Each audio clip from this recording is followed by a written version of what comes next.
Okay, here is the May reading for Virgo 2025. May reading for Virgo 2025. Let's go. Okay, past, present, future. Been in the numerical deck. We've got where's your head at? What are you thinking? Or where are you at? And what's the root of it all?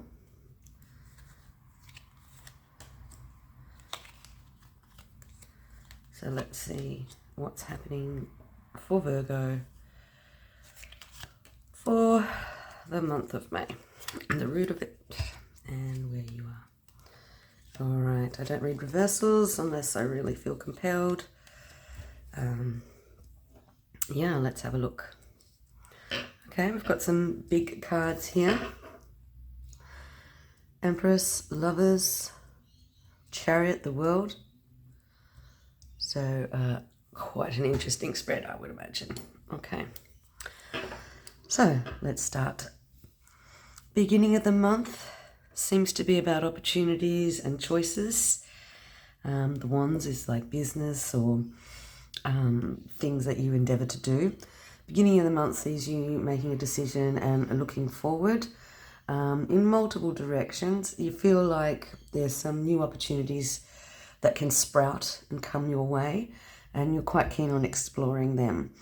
At the root of all of this is an element of play or practice, or even a little bit of strife, but essentially with this card here, the root of it all is that you've got to nut out the process, I guess, or, you know, find out who's the best fit. Yeah, a little bit of, I'm looking for a T word. It's not tenacious or tenacity. It's something opposite. But yeah, maybe that is there. So beginning of the month sees you looking at what opportunities you can make the most of. During the middle of the month, you're feeling pretty awesome. In your head, though, you are feeling like you've lost something and you're not sure what you've got going on. But in essence, you are the Empress and the world is your oyster. And this is a big time for you to really experiment with leading, experiment with concluding a cycle. But I think your head's not really in the game. You need to sort of turn around, check out the other cups. So there might be something in your mind that's stopping this physical manifestation of this. That's the middle of the month. Maybe your head is what's stopping the potential. At the end of the month, there feels like there's a really good union, opposites working together well, and moving on to accept new challenges. At the root of all of this is that it is time to change and to move forward. And you feel like, you know, I don't want to use the word divine counterpart, but you might have met your match, or you might have found someone that's really, you work well together. You're the yin to the yang, the black to the white, the female to the male. So let's have a look at what else we can discover by using the numerical deck for Virgo for the month of May. Oh, we've got to pop out. So, yep, we'll keep that one there. 3. So the day in the sun, similar to the sun card in the tarot, day in the sun is about celebrating each other, yourselves, enjoying the new opportunities that present to you. So you do have 5, you've got 6, you've got 3 and 3, and 2, and another 5 down here, and then 5, 6, 7. So definitely, I think this card is talking to the Empress card. So beginning of the month, making some decisions. It's a little bit fraught, and it's a little bit unknown, a little bit intense, but you'll get there. In the middle of the month, you're actually feeling where you're at. You're actually in a good position, and it's because of all of the efforts you've put in prior. But there is something in your headspace that's just not in the right place. You need to look at what you're, how you're approaching, or how you're thinking about yourself, or how you're thinking about something. End of the month looks good. There is definite movement and change, lots of balance, decisions are made, and it's like a whirlwind trip. You're just going for it. Okay, let's have a look and see what the numerical will give you.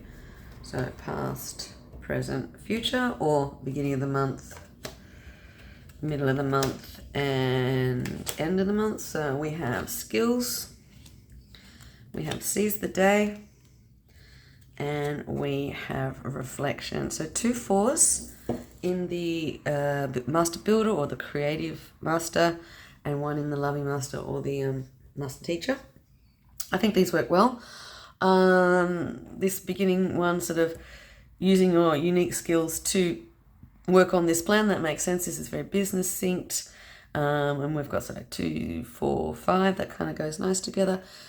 0 is maximizing card, so maximizing your intention, seizing the day, making the most of opportunities. Seize the day. Don't just focus on something that you don't have, focus on what you can get.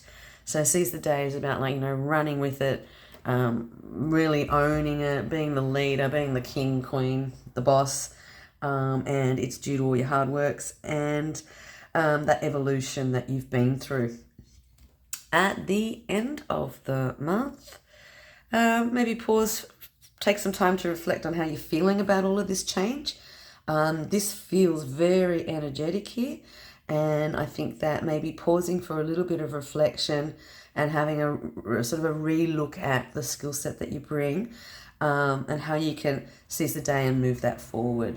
So a lot of great energy there. If we look at what May is doing with your astrology, they say it's a time for inner growth and reflection. So we're up to that here. And focus on understanding your own values and desires. So take the time to truly discover what matters to you. So I would think that that relates to here. You have the skill set, you've made some decisions, you're leading into a new activity, process, job, thing, new business, new thing that you're doing. And the root of all of this is that you've sort of, built up the skills and the stamina to be able to sort of instigate this. In the middle of the month, it seems to be going quite well. You've got the support of the world, the universe, the end of the cycle. You are quite majestic in how you can pull this off, but there is still a little bit of self-doubt in the back of your mind. Get over it, seize the day, run with this great idea so that you can chariot off into the future. Now, here at the end, you've definitely got some great cards. The Lovers is about unity. The Knight of Wands is about putting plans into action, and the Chariot is like taken off into the future, hair frail, blowing in the breeze, leading, quite very powerful. You've got this sort of Egyptian energy there. And I think at the end of the month, take some time to pause and reflect on how you can push that forward. But essentially, it's a great time for you. You are quite skillful. So the month of May is going to bring Virgo some resolution or some outcomes from all of the hard work, and it's looking positive, and that you can actually make the most of this. You're going to have to do a little bit of reflection, but it's a reflection on what got you there and what can take you further. I think that is a great card reading for you, Virgo. Myself a Virgo as well, so I'm looking forward to that outcome. All right, thank you, Virgo. Have a great day.